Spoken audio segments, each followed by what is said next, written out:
Direct याद रखवानुं बराबर 3 4 5 એટલે સ્થાનાંતર કેટલું 5 મીટર આપણને પૂછ્યો છે ગુણોત્તર કોનો ગુણોત્તર પૂછ્યો છે ગુણોત્તરમાં ખાસ મિસ્ટેક થવી જોઈએ નહીં કાપેલું અંતર છેદમાં સ્થાનાંતર એટલે અંતર છેદમાં સ્થાનાંતર પૂછ્યો છે અંતર એટલે કેટલું પથ લંબાઈ જેટલું 7 મીટર અને સ્થાનાંતર કેટલું 5 તો 7/5 એ રાઈટ આન્સર કહેવાય એટલે ઓપ્શન એ આ પ્રશ્નની અંદર ઓપ્શન સી જુઓ ઓપ્શન સી માં 5/7 છે એટલે ભૂલથી જો તમે સ્થાનાંતર બાય અંતરનો ગુણોત્તર લઈ લીધો તો 5/7 તો તમારો જવાબ ખોટો એટલે રકમ ખાસ ધ્યાનમાં રાખવાની રકમ અત્યારે શરૂઆત છે હજી તમારી એટલે ધીમે ધીમે વાંચો આટલી બધી સ્પીડમાં નહીં વાંચો બરાબર પછી જેમ જેમ તમને ફાવટ આવતી જાય એમ વધુ સ્પીડ રાખો એટલે શરૂઆતમાં એક વસ્તુ ધ્યાનમાં રાખવાની મિસ્ટેક થવી જોઈએ નહીં ભલે સ્પીડ ધીમી હોય પણ ભૂલ નહીં થવી જોઈએ ઓકે 9મો દાખલો એક દડાને 15 મીટર ઊંચાઈ સુધી ઉપર તરફ ફેંકવામાં આવે છે અને દડો પાછો નીચે આવે છે તો દડા કાપેલું અંતર કેટલું એકદમ મામૂ સવાલ કહેવાય કે અહીંથી હું દડો ફેંકું છું 15 મીટર ઉપર સુધી જાય છે અને પાછો એ નીચે આવે છે તો કેટલું અંતર કાપ્યું ભાઈ 15 ઉપર જતા કાપ્યું 15 નીચે આવતા કાપ્યું ટોટલ કેટલું 30 મીટર બરાબર આના જેવો ઈઝી સવાલ કોઈ હોઈ શકે નહીં એટલે 9માની અંદર જવાબ આવશે 30 મીટર કેમ ખબર પડી કે નહીં 15 + 15 30 હવે હું તમને એમ કહું કે સ્થાનાંતર કેટલું કર્યું સ્થાનાંતર 0 કારણ કે મેં અહીંથી ફેંક્યો ઉપર 15 મીટર ગયો પાછો નીચે 15 મીટર આવીને મારા હાથમાં જ પડ્યો તો દડો જ્યાં હતો ત્યાં પાછો આવી ગયો સ્થાનાંતર કેટલું 0 પણ કાપેલું અંતર કેટલું 30 મીટર 10મો એક કણનો વેગ t = 0 એ ગતિની શરૂઆત કરે છે સમય સાથે v = 40 અનુસાર બદલાય છે કણનો વેગ સમય સાથે 40 અનુસાર બદલાય છે v = 40 સમીકરણ આપ્યું છે આ વેગ છે આ સમય છે t = 1 થી t = 5 સેકન્ડ વચ્ચે કણનું સ્થાનાંતર મેળવો 1 થી 5 સુધી સ્થાનાંતર મેળવવાનું છે ચાલો સમીકરણ આવે એટલે સંકલન વિકલન પહેલો કોન્સેપ્ટ મગજમાં આવવો જોઈએ વેગ આપ્યો છે જવું છે સ્થાનાંતર પર પેલી કડી યાદ કરો વેગમાંથી સ્થાનાંતર પર જવું હોય તો સંકલન કરવું પડે તો સ્થાનાંતરને d વડે દર્શાવાય તો d = સંકલન v ડોટ dt આવું કહી શકાય ઓકે ચાલો સંકલન v ની જગ્યાએ શું કાંઈ 40 * dt સંકલન છે લિમિટ તને કીધી છે t = 1 થી 5 સેકન્ડ એટલે 1 થી 5 ઓકે ચાલો 40 * dt 40 નું સંકલન કરવાનું છે એટલે t ની ઘાતમાં એકનો વધારો આખી ઘાત છેદમાં એટલે 4t² / 2 ચોરસ કૌંસ લિમિટ મૂકી દો 1 થી 5 ઓકે 2 × 2 = 4 એટલે વધે કોણ 2t². 2t² માં t ની જગ્યાએ પહેલા 5 મૂકો માઇનસ ની જગ્યાએ 1 મૂકો એટલે 2 5 નો વર્ગ - 2 1 નો વર્ગ બરાબર ચલો 5 નો વર્ગ 25 25 × 50 માઇનસ 2 × 1 નો વર્ગ એટલે 2 48 metre option C is the right answer 48 metre આવે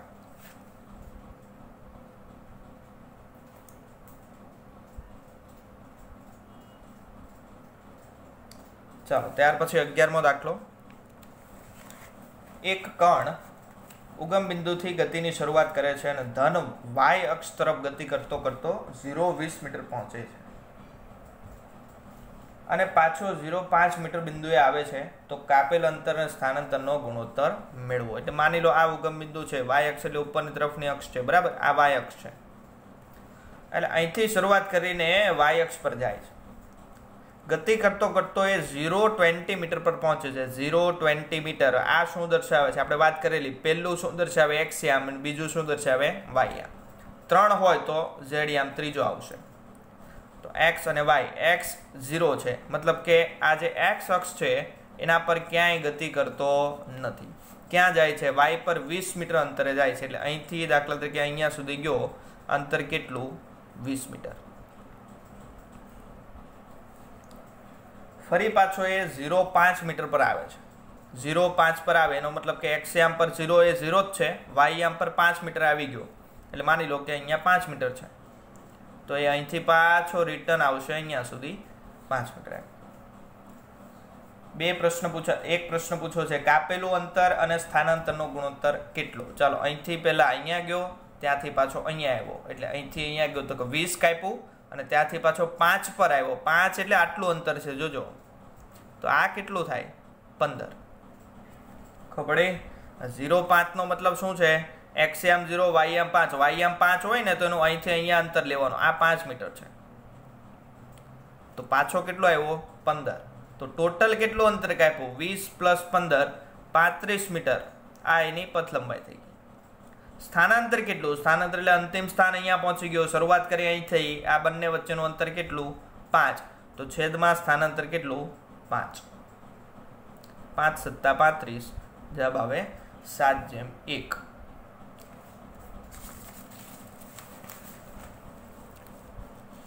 આ આપણું ઉગમ બિંદુ, આ વાય અક્ષ,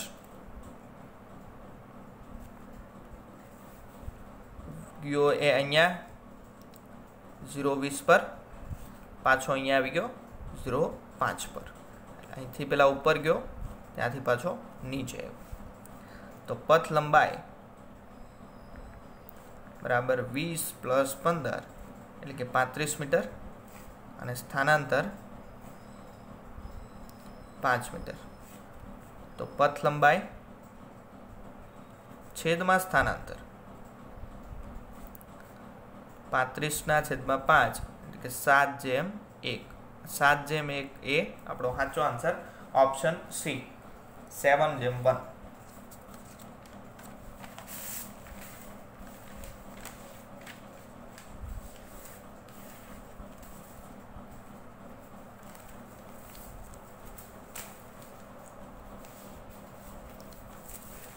ચાલો, ત્યાર પછીનો કે ટાવરની ટોચ પરથી પથ્થર A ને ઉપર તરફ અને પથ્થર B ને નીચે તરફ સમાન ઝડપથી ફેંકવામાં આવે છે.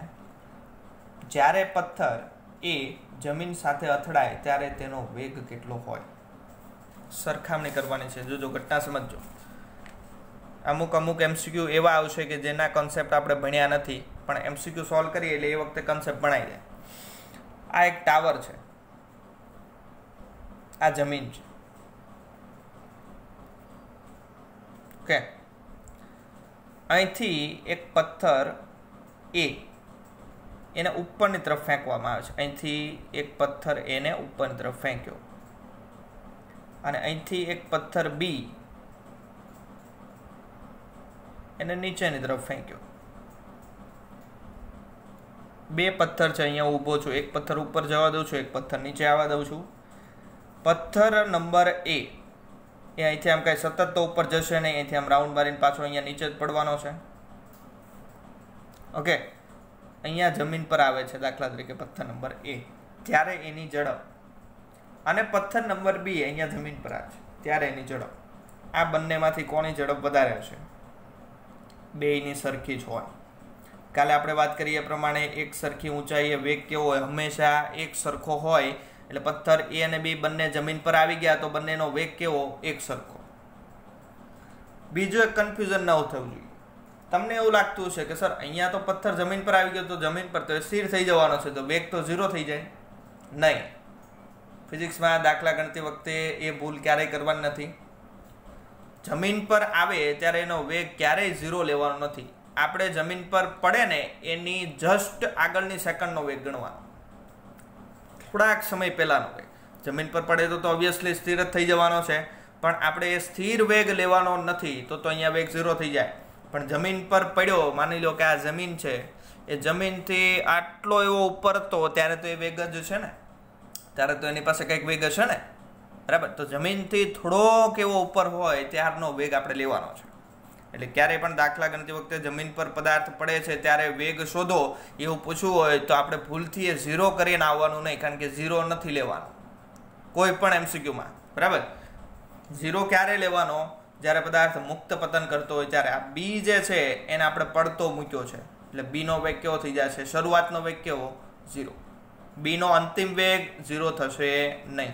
એવી રીતે A માટે, એને તો આપણે ઉપર ફેંક્યો છે તો એનો શરૂઆતનો વેગ 0 થશે નહીં, કારણ કે આપણે ફેંક્યો એટલે મેં એને વેગ આપ્યો. અંતિમ વેગ એ પણ 0 થશે નહીં.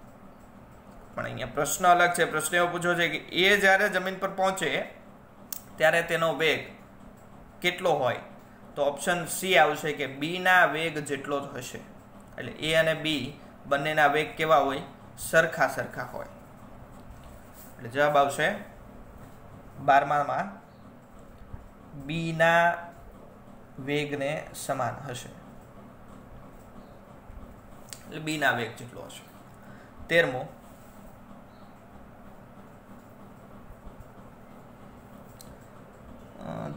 દાખલો દેખાતો નથી આમાં. ચલો 13મો દાખલો એક જરાક જાતે ગણી નાખજો, રકમ આમાં વચાતી નથી.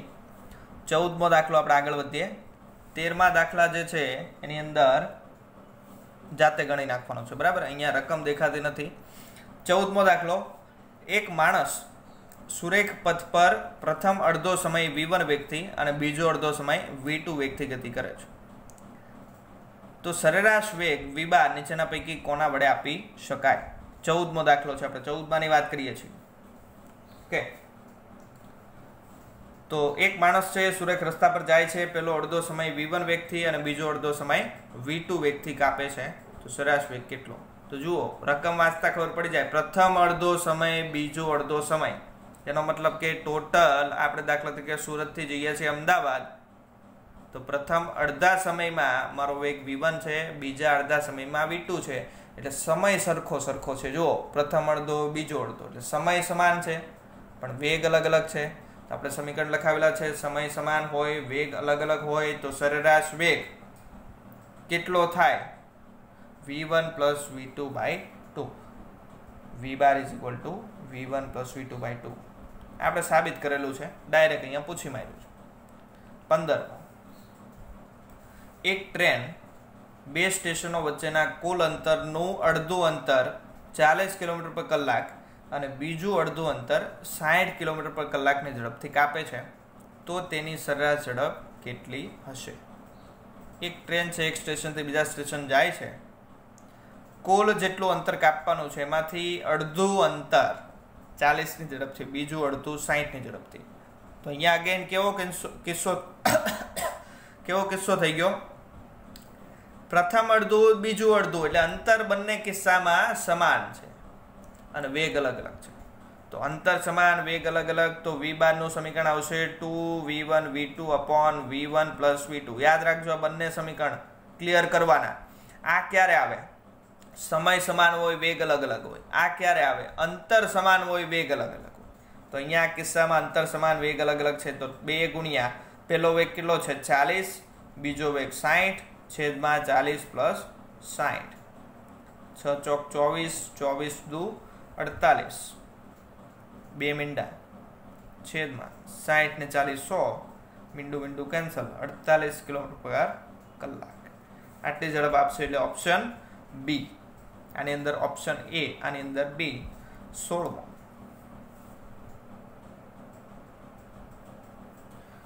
16મો દાખલો, એક કણ 20 સેકન્ડમાં 3 મીટર પર સેકન્ડના વેગ સાથે, પછી બીજી 20 સેકન્ડમાં 4 મીટર પર સેકન્ડના વેગ સાથે અને ત્રીજી 20 સેકન્ડમાં 5 મીટર પર સેકન્ડના વેગ સાથે ગતિ કરે છે, તો કણનો સરેરાશ વેગ કેટલો? અગેન રકમ વાંચો એટલે ખ્યાલ આવી જાય. પહેલી 20 સેકન્ડમાં 3ની ઝડપથી, બીજી 20 સેકન્ડમાં 4ની ઝડપથી, ત્રીજી 20 સેકન્ડમાં 5ની ઝડપથી, તો સરેરાશ વેગ કેટલો? તો ત્રણેય કિસ્સામાં જુઓ, સમય એક સરખો છે, 20 સેકન્ડ 20 સેકન્ડ 20 સેકન્ડ, ઝડપ અલગ અલગ છે, 3 4 5, સમય સમાન, વેગ અલગ અલગ. આ સમીકરણ આવે. પણ અહીંયા તો બે જ પદ છે, તો ત્રીજો હજી એડ કરી દો, v1 plus v2 plus v3 છેદમાં 3, 2 નહીં આવે. ઓકે, તો v bar is equal to v1 plus v2 plus v3 by 3, તો 3 plus 4 plus 5 છેદમાં 3, 4 મીટર પર સેકન્ડ. 17મો, 4 મીટર પર સેકન્ડ, ઓપ્શન બી. 17મો, એક પદાર્થ 10 કિલોમીટર અંતર 100 મીટર પર સેકન્ડના વેગથી કાપે છે અને બીજું 10 કિલોમીટર અંતર 50 મીટર પર સેકન્ડના વેગથી કાપે છે, તો કુલ અંતર કાપવા માટે તેની સરેરાશ ઝડપ કેટલી? અગેન એના જેવા જ દાખલા આવે છે. પ્રથમ 10 કિલોમીટર અંતર 100ની ઝડપથી, અને બીજું 10 કિલોમીટર અંતર 50ની ઝડપથી. તો અંતર બંને કિસ્સામાં સમાન છે, વેગ અલગ અલગ છે. તો અંતર સમાન, વેગ અલગ અલગ, અને 2 છે આપણી પાસે, એટલે v bar is equal to 2v1 v2 છેદમાં v1 પ્લસ v2.